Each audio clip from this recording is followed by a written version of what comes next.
안녕하세요. 테스나라 이지원 원장입니다. 자, 이번 시간부터는 우리가 그 제5과목인 그 전기설비 기술기준 및 판단기준에 대해서 보도록 하겠습니다. 자, 우리가 이제 쉽게 얘기해서 법규라고 하죠, 법규. 법규라고 하는 것은 여러분들이 다 아시겠지만 거의 암기를 하는 거예요. 그러니까 계산하는 문제보다는 여러분들이 암기를 하는데 여러분들이 제일 중요하게 생각해야 되는 건 뭐냐면 숫자예요, 숫자.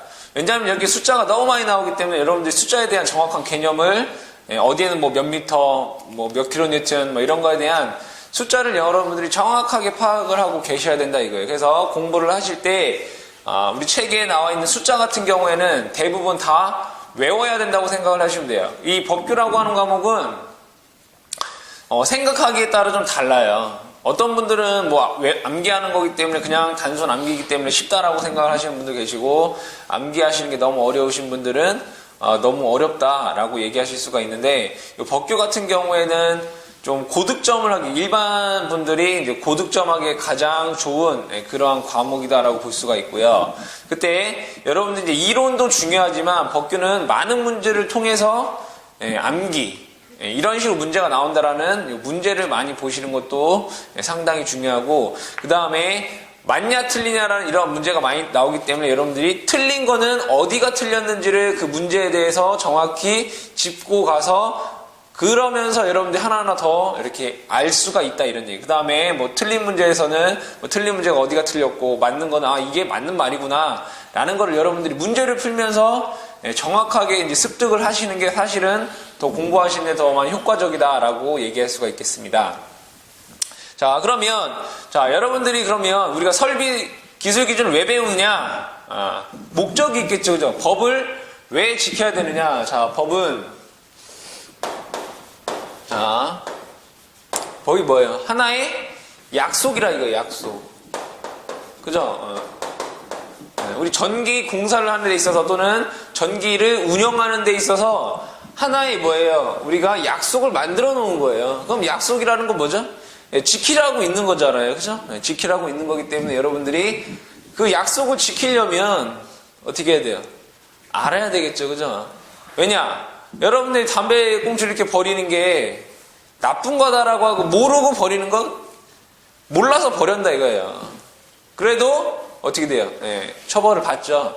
마찬가지로 전기의 법도 여러분들이 몰랐다라고 하는 건 말이 안 되는 거예요. 그죠? 내가 모르면 알아서 공부를 해서 그거에 대해 지켜야 되는 거죠. 그러기 위해서 여러분들이 법을 공부한다라고 보시면 돼요. 그러면 왜 전기에서 법을 왜 만들었냐? 가장 큰 목적이 뭐겠어요? 사람이 어떻게 해야 되는 거? 안전해야 된다 이거죠. 그죠? 사람의 안전이 뭐예요? 가장 최우선이 되는 거예요. 그쵸? 즉 사람의 안전과 그 다음에 재산상의 피해를 최소화하기 위해서 우리가 법을 만들었다 이거예요. 그래서 여러분들이 가장 중요한 건 뭐라고요? 사람의 안전, 그죠? 사람이 다치지 말아야 되겠죠. 뭐 기계가 고장이 나면 돈 들여서 고치면 돼요, 그죠? 사람이 다치면 회복이 불가능해요. 특히 전기라고 하는 거는 한순간 이제 어디가 부러지거나 어디가 찢어지거나 이런 게 아니라 즉시 생명과 직결이 되기 때문에 전기의 안전에 대해서는 굳이 얘기하지 않더라도 얼마나 중요한지는 여러분들이 다 익히 알고 계실 거예요. 그죠? 다 전기 감전 당해보셨죠? 그죠? 감전 당하면 참 기분도 안 좋고, 그죠? 전기에 대한 두려움을 갖게 되고 거의 죽는다 이거예요. 그렇기 때문에 어떻게 보면 이 법이라는 게 가장 중요한 그러한 과목이 될 수 있다라고 얘기할 수가 있겠죠. 자, 그러면 우리가 법에 대해서 얘기를 하려면 먼저 뭘 알아야 돼요? 용어를 알아야 돼요. 그죠? 용어. 얘가 뭔 뜻하는 용어인지를 여러분들이 아셔야 되기 때문에 자, 하나하나씩 용어의 정의에 대해서 책 1페이지 보시면 용어에 대해서 보자 이거예요. 자, 첫 번째가 가공 인입선이에요. 자, 그러면 가공이라고 하는 말은 하늘에서 가공이라는 말 들으면 다 뭐예요? 땅 위에요, 땅 위. 땅 위에서 인입, 들어오는 선이더라 이거예요. 자, 그 얘기는 뭐냐면, 자, 예를 들어 여기 전주가 이렇게 있으면, 집이 이렇게 있다 이거예요. 자, 그랬을 때, 여기에서, 전주에서 이렇게 들어오는, 우리 집, 또는 수용가가 될 수 있겠죠, 그죠? 여기에 들어오는 요 선을 우리가 뭐라고 하느냐, 얘를 가공 인입선이다 이렇게 얘기해요.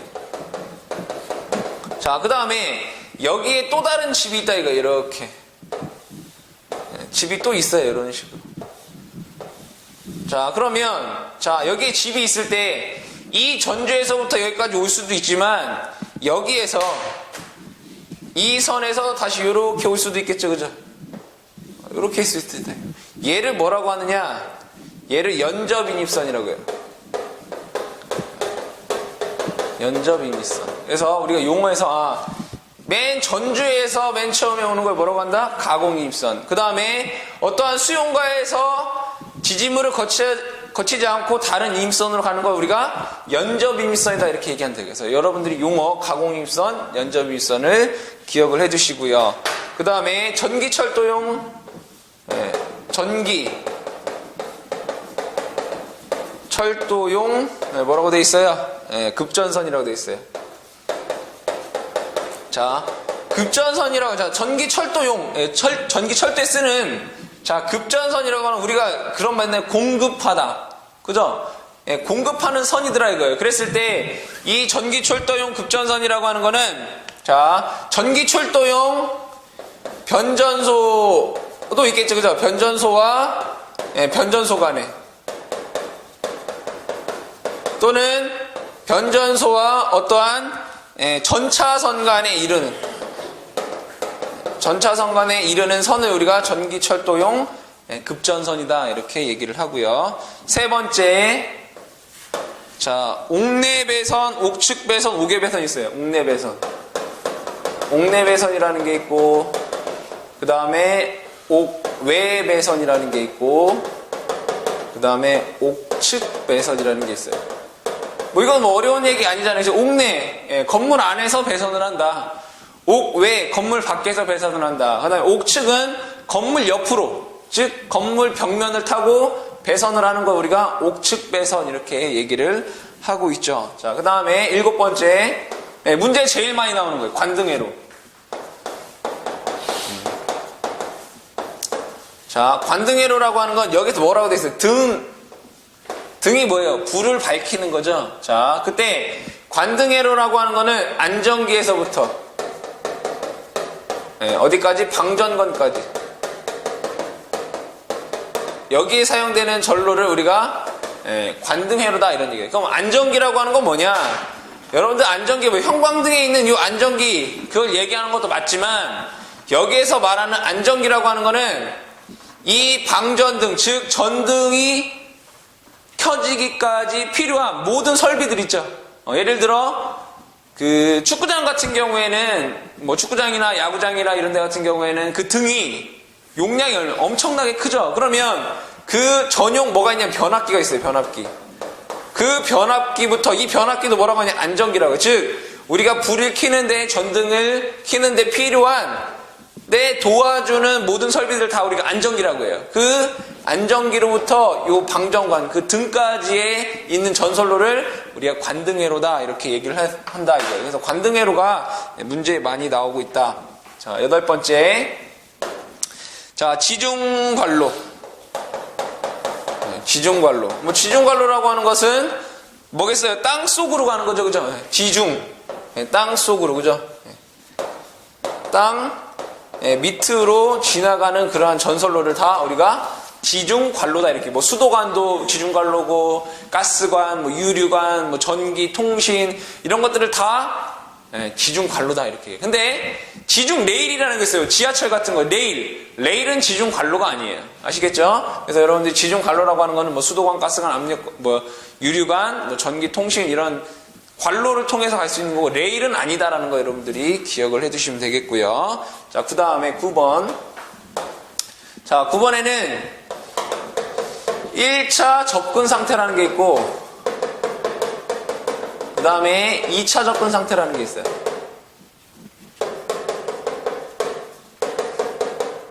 자, 이게 뭐냐? 1차 접근 상태와 2차 접근 상태가 있어요. 자, 예를 들어 전봇대가 이렇게 있어요. 전주가. 전봇대라고 하기엔 좀 그렇다, 그죠? 전주가 있어요. 전주의 길이가 예를 들어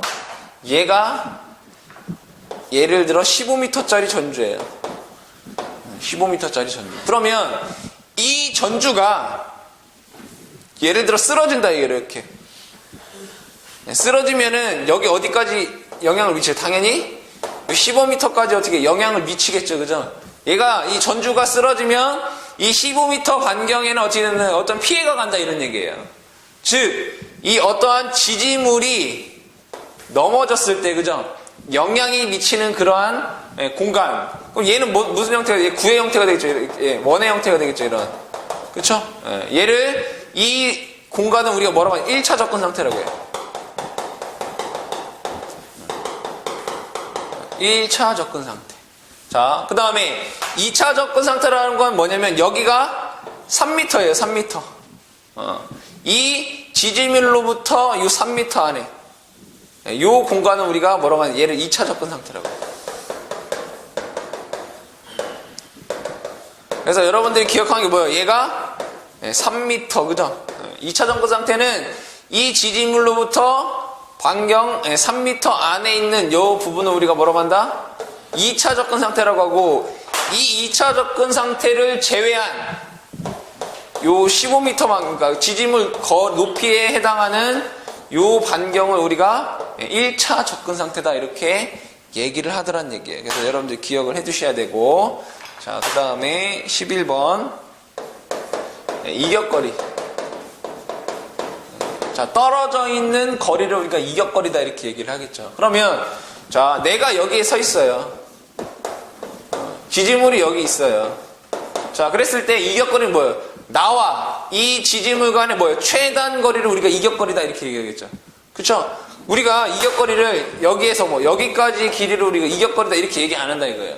나와 이 지지물 간의 어떤 최단 거리를 우리가 이격거리다 이런 얘기를 한다 이거죠. 이격거리. 어려운 얘기 아니죠? 그죠? 자, 그 다음에 12번째 가섭선. 자, 가섭선이라고 하는 거는 전주가 이렇게 있다라고 보자 이거예요. 전주가. 그러면 이 전주에 뭐 통신선이 됐던 전력선이 됐던 뭐가 됐던 간에 전선이 이렇게 어떻게 돼 있어요? 걸려 있죠, 그죠? 즉, 이 가섭선이라고 하는 건 어떠한 지지물에 걸려있는, 달려있는 전선들을 모두 다 우리가 가섭선이다. 이렇게 얘기를 하고 있다는 얘기죠. 그래서 여러분들이 여기에 대한 용어를 좀 기억을 해 주시기 바랍니다. 자, 한 페이지 넘겨서 2페이지 보도록 하죠. 자, 2페이지에 보면 전압의 종류가 있어요. 그죠? 전압의 종류. 다 종류가 있겠죠, 그죠? 자, 그때 우리나라의 송전계통에서는 전압이 정해져 있어요. 대부분 얼마로? 상전압 220에 선간전압 380. 그 다음에 얘가 22.9kV. 그 다음에 154. 그죠? 그 다음에 345 kV. 그 다음에 765 kV. 이게 이제 송전솔로 해서 얘기를 하는 거고. 그쵸? 이런 전압 우리나라 이게 이제 그 정해져 있었죠. 그죠? 자, 그때 자, 우리가 전압의 종류를 얘기할 때 저압이라는 게 있고요. 그 다음에 고압이라는 게 있고 마지막으로 특고압이라는 게 있어요. 자, 그러면 우리가 저압 같은 경우에는 두 가지로 나눠져요. 두 가지로. 자, 하나는 직류가 있고 하나는 교류가 있어요. 자, 그때 직류에서는 얘는 750V 이하예요. 그 다음에 교류는 600V 이하예요. 자, 그때 여러분들이 기억하지, 교류 600V라고 하는 거는 뭐냐? 시료값이에요, 시료값. 얘도 당연히 다 시료값이고, 어차피 최대값 하면 얘가 750보다 넘게 돼요, 교류가. 그래서, 자, 교류는 700V 이하를 저압이라고 하고, 직류는 750V 이하를 저압이다라고 한다 이거예요. 자, 고압이라고 하는 것은 뭐냐? 저압을 어떻게 해요? 초과하고. 그죠? 그 얘기는 뭐예요? 직류는 750V 초과, 교류는 600V 초과하고 7000V 이하를, 그러니까 7kV라고 하면 되겠죠, 그죠? 7000V 이하는 우리가 다 고압이다라고 해요. 그 다음에 특고압 같은 경우에는 7000V를 초과하는 것을 우리가 뭐라고 하느냐? 얘를 특고압이다 이렇게 얘기를 한다 이런 얘기예요. 자, 그랬을 때 여기에서 일반적으로 여러분들이 자, 사용하는 전압을 자, 저압이다라고 하면 대부분 우리가 쓰고 있는 게 뭐예요? 220에 380이 뭐가 되겠어요? 저압이 되는 거고, 고압은 솔직히 우리나라에선 잘 사용되지 않고 있어요. 네, 보통 뭐 6600V 뭐 이런 게 이제 고압이 되는 거고, 그 이외에 뭐 22000이나 22900을 우리가 특고압이다 이렇게 얘기를 하죠. 근데 이제 우리가 154를 넘어가게 되면 얘를 뭐라고 하냐? 초고압이라고 해요. 초고압. 이렇게 얘기한다 이런 얘기. 뭐 특고압을 넘어선 그럼 초고압이다 이렇게 얘기를 하는데, 여러분들이 전압의 종류에 대해서는 한 요 정도는 기본적으로 기억을 하고 계셔야 되겠더라. 자, 넘어가서 자, 전선을 보도록 하죠. 전선.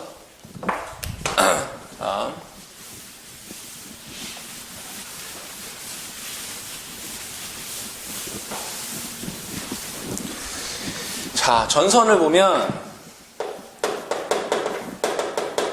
자, 전선에도 자, 저압, 고압, 특고압을 사용하는 전선이 다르겠다 이거예요. 왜? 우리가 5살짜리가 입는 옷이랑 10살짜리가 입는 옷이랑 20살짜리가 입는 옷이 어떻게 다 다르죠? 그러니까 우리가 전압의 종류에도 저압, 고압, 특고압이 있듯이 그 전압에 따라서 쓸 수 있는 어떠한 전선 자체가 다 다르더라 이거예요. 쓸 수 있는 전선이 있고 못 쓰는 전선이 있더라 이거예요. 그때 여기에서 보시면, 자, 전선에서 저압용이 있고요. 그죠? 저압용, 절연전선이라는 뭐 있고, 저압용 케이블, 그 다음에 고압용 케이블, 그 다음에 특고용 케이블이 있다 이거예요. 자, 그랬을 때 여기에 표에 이렇게 잘 나와 있더라 이거예요. 자, 보시면 저압 케이블 뭐 있어요? 연피, 알루미늄, 클로로프렌, 비닐 외장, 폴리에틸렌 외장 케이블 이렇게 나와 있어요. 그죠? 이런 거 여러분들 다 기억하고 계셔야 돼요. 그때 자, 제일 중요한 게 뭐냐면, 자, 저압 케이블 맨 끝에 뭐라고 돼 있어요? 미네랄 인슐레이션 케이블이라는 게 있어요. 자, 여러분 이거 잘 기억하면 돼요. 미네랄 인슐레이션 케이블이라고 하는 거는 무조건 얘는 저압에서밖에는 못 쓰는 애예요. 미네랄 인슐레이션 케이블이라고 하는 거는 무조건 어디에 쓸 수 있다? 저압에서만 쓸 수 있는 거예요. 자, 그 다음에 고압 케이블에서도 자, 보세요. 연피 케이블, 알루미늄 피 케이블, 클로로프렌 외장 케이블, 비닐 외장 케이블, 폴리에틸렌 외장 케이블 다 뭐예요? 저압이나 고압이나 똑같이 있는 애들이에요. 공통적으로. 그죠? 여러분 잘 외우면 돼요. 자, 그때 자, 고압에서만 쓸 수 있는 게 뭐냐면 콤바인드 덕트 케이블이에요. 콤바인드 덕트 케이블. 얘는 어디에만 쓸 수 있는 거예요? 얘는 고압에만 쓸 수 있는 거예요. 그쵸? 콤바인드 덕트 케이블. 자, 그래서 요것만 잘 기억하시면 되겠다. 저압이랑 고압이랑 공통된 부분과 미네랄 인슐레이션은 저압에만, 콤바인드 덕트 케이블은 고압에만 쓸 수 있다. 자, 마지막으로 특고압 보죠. 자, 특고압 케이블은 여러분 다 외워주셔야 돼. 뭐가 있느냐? 연피 케이블. 연피 케이블. 케이블이란 말 뺄게요. 너무 길어지니까. 그 다음에 알루미늄 피 케이블. 피 케이블. 그 다음에 파이프형 압력 케이블. 자, 그때 여러분들이 여기에서 특고압 종류는 필히 알고 계세요. 문제는 어떻게 나오느냐? 특고압 케이블의 종류에 해당되지 않는 것은 막 써놓고 미네랄 인슐레이션 케이블 이런 게 써놓는단 말이에요. 그래서 여러분들이 특고압에서 연피 케이블, 알루미늄 피 케이블, 파이프형 압력 케이블 꼭 기억을 해두시고요. 자, 그 다음에 여기에서 우리가 미네랄 인슐레이션 케이블을 뭐라고 쓰느냐? 얘를 MI 케이블 이렇게도 써요. MI 케이블.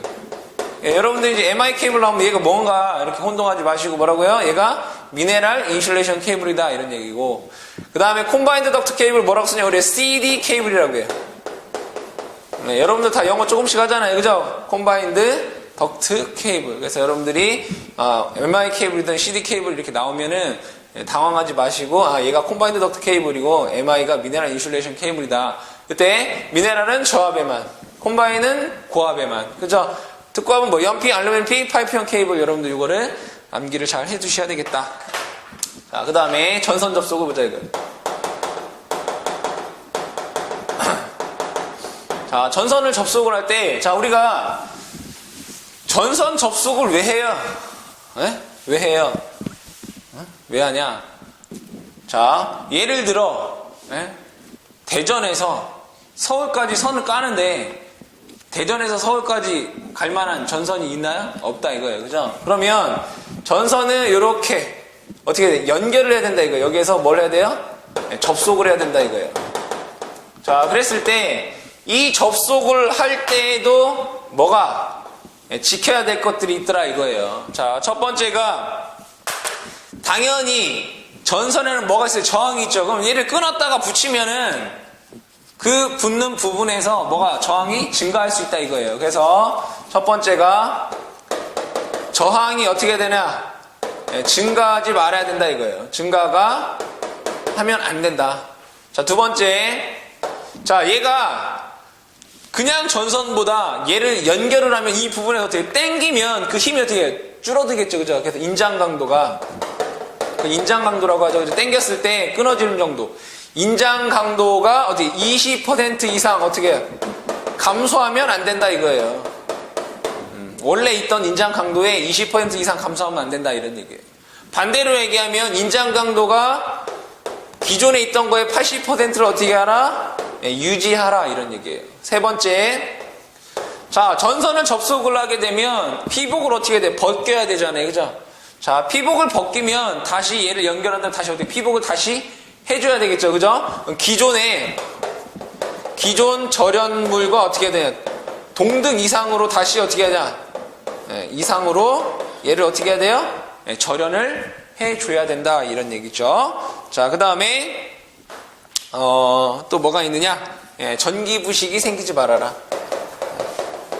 전기 부식을 생기지 말아라. 그러면 여러분 전기 부식이 뭐냐 이거예요. 전기 부식이. 전기 부식이라고 하는 건 뭐냐면, 자, 우리가 원자에는 뭐가 뭐로 구성되어 있어요? 핵과, 그죠? 이 핵 주변을 돌고 있는 전자로 되어 있어요. 자, 그러면 볼게요. 이 얘기를 어떻게 쉽게 얘기했으냐. 우리 여러분들 소금물 생각해 볼까요? 뭐 소금물도 좋고 설탕도 좋고 다 좋아요. 자, 지금 내가 소금을 갖고 있으면 얘는 뭐예요? 어떤 고체 상태로 있죠. 근데 이 소금을 얘가 물이에요. 물이다. 그죠? 이 소금이나 설탕을 이 물에다가 집어넣으면 어떻게 돼요? 소금이 어떻게 돼요? 우리가 쉽게 녹는다라고 하잖아요. 그죠? 녹는다 이거예요. 그러면 얘가 왜 녹냐 이거 왜 녹냐? 이 안에 소금이 없는 건 아니에요. 그죠? 녹아 있는 거예요. 눈에 보이지 않게 녹았다 이거예요. 그럼 얘가 왜 녹냐? 이 전자와 핵이 어떻게 되냐? 물에 들어가면서 얘가 분리가 되는 거예요. 그걸 뭐라고 하냐? 이온화라고 해요. 이온화 된다 이거예요. 즉 뭐 플러스 뭐 여러분들 이제 화학에서 배우셨던 분 아시겠지만 전자가 핵이랑 어떻게 해요? 분리가 된다 이거예요. 그걸 이온화다 이렇게 얘기해요. 그러면 이 전기에서도 마찬가지. 얘도 플러스 마이너스라는 게 이동을 하는 거잖아요. 그죠? 그때 이 도체에서 있는 마이너스가 어떻게 해요? 빠져나가는 거예요. 그러면서 뭐가 되는 거예요? 얘가 녹아 없어지는 거예요. 그걸 우리가 전기 부식이다라고, 얘를 다른 말로 전식이다 이렇게 얘기해요. 전식 이렇게 얘기를 한다. 이게 되지 말아야 된다 이런 얘기예요. 그렇죠? 그런 내용이 포함되고 있다. 자, 그 다음에 전로의 절연 보자 이거예요. 전로의 절연이라는 게 뭐예요? 전기가 통하지 않는 걸 우리가 절연이다 이렇게 얘기를 한다. 자, 그러면 자, 만약에 대지가 이렇게 있다. 이거 대지가 이렇게 있을 때 전선이 이렇게 지나간다. 이거 전선. 그러면 이 전선과 대지 간에는 당연히 이 두 개 간의 여기에 저항은 어떻게 돼야 돼요? 아이디얼하다면 무한대가 돼야 돼요. 그죠? 왜? 전선이 얘랑 이렇게 닿으면 뭐가 되면 얘 지락사고가 되는 거잖아요. 그쵸? 지락사고. 즉 에너지가 방출된다 이런 얘기. 그래서 이 전선과 대지 간에 뭘 해야 된다? 얘를 절연을 해야 된다 이거예요. 그때 이 전로의 절연에 대해서 보자 이거예요. 자, 책에 뭐라 하냐?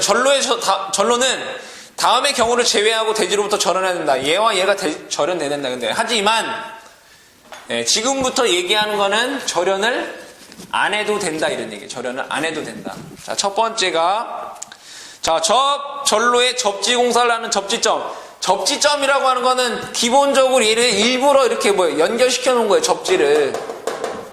그쵸? 그래서 여기서 전로의 절연을 하지 않아도 된다라고 하는 말에는 여러분 뭐가 들어가 있냐면 접지점 또는 뭐 중성점. 우리가 중성점 접지 방식 있잖아요. 그죠? 그래서 접지점이라든가 중성점 같은 경우는 절연을 안 하는 게 맞는 거예요. 그죠? 기술적으로 당연히 맞는 거다 이거예요. 그래서 자 1번이라든가 2번, 3번, 4번, 5번, 6번 다 뭐라고 돼 있어요? 다 접지점이란 말이 들어가 있어요. 그죠? 접지점은 어떻게 한다? 절연하지 않는다. 자, 그 다음에 자 6번, 7번 볼게요. 7번. 자 7번에 뭐라고 돼 있냐면 자 시험용 변압기. 그 다음에 뭐 전기 울타리. 그죠? 전기 울타리. 뭐 이런 것들 잡으세요. 시험용 변압기라든가 전기 울타리라든가 그 다음에 이런 것들은 원래 목적이 뭐예요? 전기 울타리가 뭐예요? 대지에 전선에 뭐예요? 일부러 전류를 흘리는 거잖아요. 그래서 가축이나 외부에 있는 동물들이 안으로 들어오지 못하게끔 해주는 게 전기 울타리죠. 이런 것들은 목적상 어떻게 해야 돼요? 절연을 해주면 안 된다. 그래서 문제에서 여러분 시험용 변압기라든가 전기 울타리는 접지하지 않아야 된다라는 걸 여러분이 접지가 아니라 절연하지 않는다라는 걸 여러분들 기억을 해주셔야 되고 8번째. 자 8번째는 뭐라고 되어 있냐면 전기로라고 되어 있어요. 전기로는 또 절연하지 않는다. 자 전기로라고 하는 건 자 우리가 절연이라고 하는 거는 이 전선에 뭐 한다는 거예요? 얘가 피복을 입힌다는 얘기예요.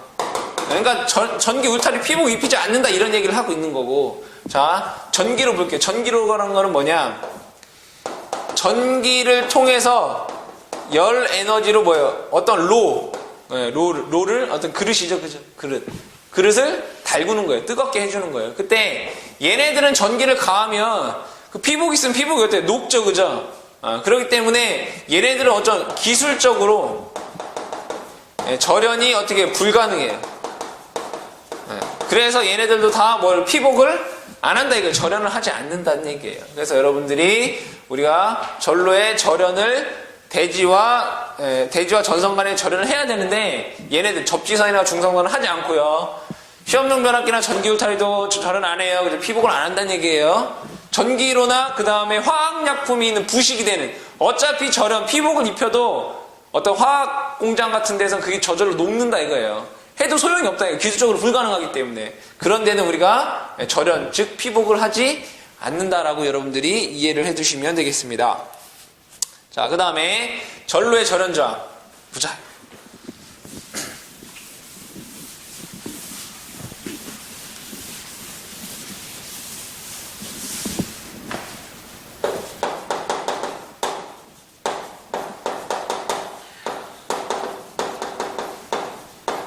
자, 전로의 절연저항은 뭐냐면 자, 아까랑 똑같은 얘기예요. 얘가 대지가 있어요. 대지. 여기 전선이 있어요. 이렇게. 분명히 아까와 같은 경우를 제외하고는 이 전선과 즉 전로와 대지 간에 뭐가 된대? 절연이 돼야 된다라고 했어요. 그러면 즉 이 전선과 대지 간에 이 저항값이 얼마란 얘기예요? 무한대란 얘기예요. 무한대로 만들어줘야 된다 이런 얘기예요. 자, 하지만 우리가 전로와 대지 간의 절연 저항을 무한대로 만들 수 있어요, 없어요? 없죠. 왜? 우리가 사는 세상은 아이디어하지 않기 때문에, 그죠? 다들 얘기하잖아요. 생각대로 안 된다, 그죠? 그렇단 말이에요. 자, 그러면 얘의 저항값을 무한대로 만들면 좋겠지만 불가능하다 이거예요.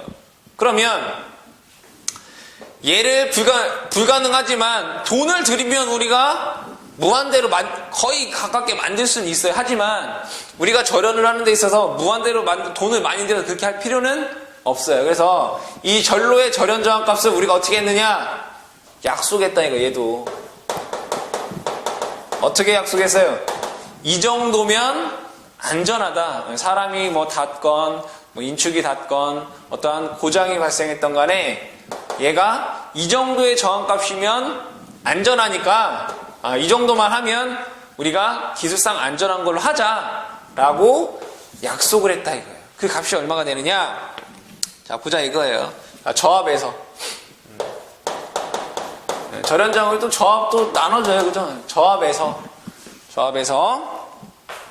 보자 이거예요. 자, 대지전압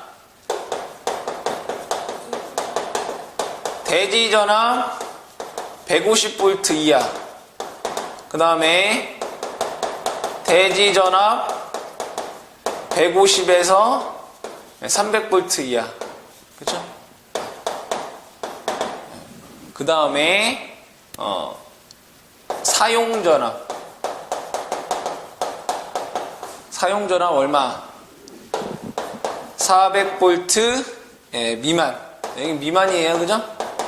그 다음에 사용전압 400V 이상. 자, 볼게요. 자, 여기에서 얘가 저압이라고 했기 때문에 당연히 사용전압 400V 이상, 뭐 600V 이하가 되는 거죠. 그죠? 얘가 600V 이하까지가 저압이니까. 자, 그랬을 때 여기에서 여러분들이 대지전압이 뭐고, 그죠? 여기에 사용전압이 뭔지를 알아야 되겠다 이거예요. 자, Y, 우리 선로를 Y개선 볼게요. Y개선. 자, Y결선은 이렇게 보도록 할게요. 자, 이게 대지예요, 대지. 자, 우리가 여러분 쉽게 쓰고 있는 저압에서 380V라는 건 뭐예요? 선간전압이에요. 그죠? 즉, 어디? 여기와 여기의 전압을 우리가 V라고 해놓고 얘를 선간전압이다 이렇게 얘기를 해요. 그쵸? 즉, 이 선간전압이 뭐냐면 얘가 사용전압이에요. 자, 그 다음에 대지전압은 뭐냐? 얘와 여기 간의 전압은 항상 뭐예요? 루트 3분의 V예요. 그죠? 얘가 V가 380이면 얘가 몇 볼트라는 거예요? 220볼트라는 얘기예요. 그죠? 그럼 220볼트를 얘를 뭐라고 하냐? 얘를 대지전압이다 이렇게 얘기해요. 즉 대지전압은 우리가 뭐라고 볼 수 있어요? 상전압이다 라고도 얘기할 수가 있겠더라. 그러면 여기에서 여러분들이 대지전압 150V 이하라고 하는 게 뭐가 있겠어요? 얘가 110V라는 거 있어요. 그죠? 그 다음에 대지전압 300V 이하라고 하는 거 뭐가 있겠어요? 얘가 220V 있어요. 그죠? 그 다음에 사용전압, 즉 선간전압 400V 미만이라는 거 뭐가 있냐? 380V 있어요. 맞나요? 자, 그 다음에 사용전압 400V 이상에 뭐가 있느냐? 얘가 440V라는 게 있어요. 220의 2배니까. 자, 이런 게 있다 이거예요. 자, 그랬을 때 여기에서 전압이 이렇게 됐을 때 우리가 여기에 절연저항 값이 얼마가 되느냐? 여러분들 앞에 숫자만 기억해서 1, 2, 3, 4 이렇게 돼 있어요. 그죠? 얼마? 0.1 메가옴, 0.2 메가옴, 3이죠? 0.3 메가옴, 4니까 얘가 0.4 메가옴 이렇게 할 수 있더라 이거예요. 그래서 여러분들이 이 절연저항 값을 기억을 하셔야 되고, 자, 이거는 어떠한 우리가 시험을 했을 때 이런 값이 나와야 돼요. 근데 만약에 내가 새 집을 졌어요. 새 집. 새 건물을 졌다 이거예요. 그러면 내가 새 건물에 전기를 사용하려면 뭘 해야 돼요? 안전검사를 해야 돼요. 그쵸? 그때에는 얼마냐? 1 메가옴이 나와야 된다 이거. 1 메가옴이 나와야지 얘를 사용할 수 있다 이런 얘기예요. 기존에 살고 있던 우리 집에서는, 우리 공장에서는 이 정도의 절연저항 값이 나와야 된다 이거예요. 근데 내가 신축을 했다 이거. 새 건물에서는 1 메가옴이 나와야 된다. 자, 그 다음에 여기에서 기술적으로 내가 이 절연저항을 측정하기가 어렵더라 이거예요. 측정하기가 어렵더라. 그랬을 때에는, 곤란할 때는 얘가 우리 누설전류는 측정할 수 있더라 이거. 누설전류가 얼마? 1mA 이하이면 얘가 절연이 잘 됐다라고 보자 이거예요. 그래서 우리가 절연저항을 측정할 수 없는 경우에는 누설전류를 측정을 해서 얘가 1mA 이하면은 얘가 기술적으로 안전하다라고 약속을 했다 이거예요. 자, 그 다음에 또한 누설전류가 최대 사용전류에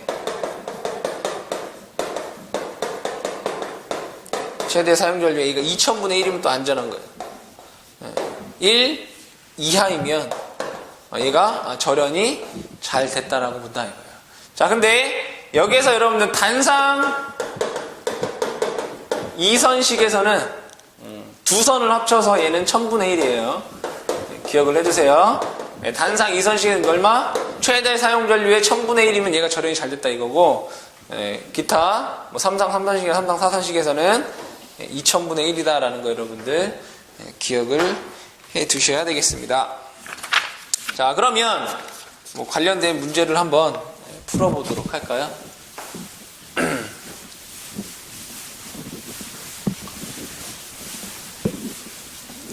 문제를 풀면서 여러분들이 좀 많이 이해를 하셔야 좀 공부가 되는 거죠. 자, 1번. 자, 다음 중 지중관로에 포함되지 않는 것은, 자, 가번 지중 광섬유 케이블, 나번 지중 약전류전선로, 다번 지중전선로, 라번 지중 레일선로. 레일은 아니라고 얘기했었죠, 그죠? 우리가 지중관로를 얘기할 때 지중관로가 뭐야? 땅 속으로 가는 건데, 통신이나 케이블이나, 그 다음에, 전선이나, 유류, 가스 이런 건 다 지중관로라고 얘기한다라고 했어요. 근데, 레일, 철도가 지나다니는 레일은 관 속에 못 들어가잖아요. 여러분 생각하시면 돼요. 우리가 지중해 있는 우리가 통로를 통해서 지나갈 수 있으면 걔는 지중관로고, 못 지나가면 지중관로가 아닌 거예요. 그러니까, 지하철은 지중관로 아니다 이거예요. 그죠? 답은 라번이 되겠더라. 자, 2번. 한 수용장소의 인입구에서 분기하여 지지물을 거치하지 않고 다른 수용장구 인입구에 이르는 부분을 뭐라고 하는가? 자, 뭐라 했어요? 우리 집에서 옆집으로 넘어가는 선을 뭐라고 한다? 연접 인입선이다라고 한다, 그죠? 그죠? 답은 나번의 연접 인입선 되겠다, 그죠? 자, 3번. 관동회로라고 하는 것은 무엇인가? 관동회는 뭐예요? 방전 등용 안전기로부터, 그죠? 안전기로부터 어디까지? 방전 등까지 선로를 우리가 관동회로다라고 한다, 그죠? 답은 라번이 되겠더라. 자, 4번. 조상설비에 대한 용어의 정의로 알맞은 것은, 자, 조상설비는 우리가 많이 들었어요. 우리가 전력에서도 얘기를 했고, 기기에서도 얘기를 했고, 그죠? 조상설비가 뭐예요? 무효 전력을 공급을 해서 전압을 조정하고 또는 역류를 조절하는 게 조상설비라고 했죠. 그래서 답은 라번의 무효 전력을 조정하는 전기기기를 조상설비다. 이렇게 얘기한다고 했죠. 그죠? 자, 5번 볼게요. 자, 페이지 5페이지에 5번. 자, 5번. 자, 전력계통의 운용에 관한 지시라는 곳은 무엇이냐? 이거 급전선이네, 급전소. 급전소를 우리가 전력계통의 운용, 공급, 이런 걸 하는 게 급전소다. 답은 가번이 되겠더라. 자, 6번. 2차 접근 상태라면 가공전선이 다른 시설물과 접근하는 경우에 그 가공전선이 다른 시설물 위쪽 또는 옆쪽 수평거리 몇 미터 미만인 곳에 시설되는 것을 말하는가? 뭐라고 했어요, 아까? 1차 접근 상태는 그 지지물의 길이만큼의 반경을 얘기하는 거고, 2차 접근은 3m 이내라고 했어요. 그죠? 3m. 답은 3m가 되겠다. 그죠? 자, 7번 보죠. 자, 전압의 구분에 대한 설명으로 옳지 않은 것은, 자, 가번. 전압은 저압, 고압, 특고압 3종으로 구분된다. 맞는 얘기죠? 네, 맞는 얘기예요. 자, 나번. 저압은 직류 750V 이하, 교류 600V 이하이다. 이렇게 돼야 되겠죠. 그죠? 답은 나번이 틀린 게 되겠네요. 나머지 다 읽어볼까요? 자, 고압은 저압을 넘고 7000V 이하이다. 맞는 얘기고, 특고압은 7000V를 넘는 것이다. 답은 나번이 되겠죠. 자, 8번. 다음 중 특고압 전용으로 사용할 수 있는 케이블은, 특고압 전용이 뭐 있어요?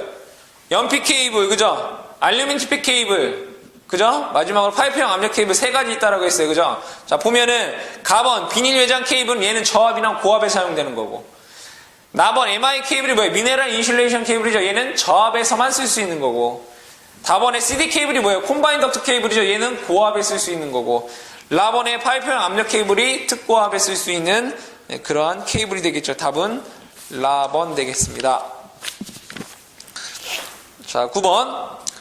2차 접근 상태란 가공전선이 다른 시설물과 상방 또는 측방 수평거리 몇 미터 미만인 곳에 시설되는 상태인가? 몇 미터라고 했어요? 2차 접근 상태 3m라고 했었죠. 그죠? 3m. 답은 4번 되겠더라. 자, 10번. 전로의 절연 원칙에 따라 대지로다 반드시 절연해야 되는 곳. 자, 우리가 절연 안 해도 되는 거 뭐라고 했어요? 절연 안 해도 되는 거. 접지선.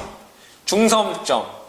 그죠? 얘네들은 절연 안 해도 된다라고 했죠. 그죠? 그 다음에 시험용 변압기, 전기 울타리, 전기로 이런 데는 절연하지 않는다라고 했어요. 그죠? 자, 읽어볼까요? 자, 가번. 전로의 중성점에 접지공사라는 접지점 해야 되죠. 접지점이라 돼 있으니까 답은 계경변성 2차측 전로의 접지공사라는 접지점 해야 되죠. 자, 답은 저하공전 전로에 접속되는 변압기 절연해야 돼요. 이거는 그쵸? 네, 답은 답원이 되겠다. 시험용 변압기는 안 해도 된다라고 했죠. 답은 답원 되겠더라. 자, 11번 사용전압이 380V인 저압전로의 전선 상호간 절연 저항은 몇 메가옴 이상이어야 되는가? 얘가 사용전압 얼마예요? 383 0.3 그죠? 답은 답원이 되겠더라. 그죠? 자, 그 다음에 보죠. 12번 전로의 사용전압이 400V 미만이고 대지전압이 220인 옥내 전선로에서 분기율의 절연 저항 값은 몇 메가옴 돼? 얘가 뭐라고 됐어요? 대지전압 220이니까 0.2 메가옴 되겠다. 답은 나번 되겠네요. 13번 저압의 전선로 중 절연 부분의 전선과 대지 간의 절연 저항은 사용 전압에 대한 누설 전류가 최대 공급 전류의 얼마를 넘지 않도록 유지해야 되는 거. 얼마를 했어요? 2000분의 1이라고 했죠. 단상 이선식에서는 1000분의 1이라고 했었죠. 답은 나번이 되겠네요. 나번. 자, 그 다음에 우리가 이 8페이지에 절연 내력 시험 같은 경우에는 다음 시간에 이제 여기 이제 고압 측을 얘기하는데 다음 시간에 공부를 하도록 하겠습니다.